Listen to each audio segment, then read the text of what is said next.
Malheureusement pour la maladie, pendant les 1 an que j'attendais d'être vue à l'hôpital, Dieu merci, j'avais grandi dans ma foi et dans mon identité en Christ. J'avais déjà compris que la maladie ne vient pas de Dieu, mais de l'ennemi.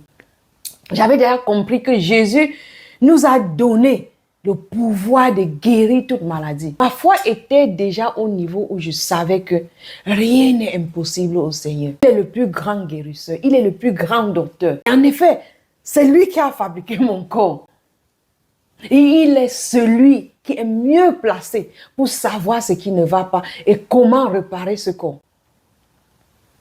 Je connaissais déjà la puissance de Dieu en moi. J'avais déjà compris mon amour, son amour inconditionnel pour moi et que son désir est de me voir vivre une vie abondante, ce qui inclut une vie de santé. Alors quand je suis sortie du cabinet du docteur avec tant de mauvaises nouvelles, sans aucune bonne nouvelle, quelque chose s'est révolté en moi, à l'intérieur de moi. Et j'ai dit non, je rejette tout ce que le docteur vient de me dire.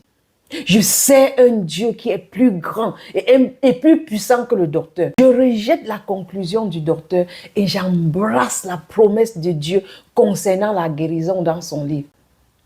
J'ai une confiance que le Seigneur me guérira de cette maladie. C'est le désir du Seigneur que nous vivons une vie en bonne santé. Mais l'ennemi vient pour nous voler notre santé. J'en avais marre de lui laisser prendre ce qui m'appartient. J'ai alors décidé en ce moment de ne même pas aller en pharmacie prendre les médicaments que le docteur m'avait prescrits. Je suis restée ferme sur ma décision par conviction que le Seigneur va me guérir.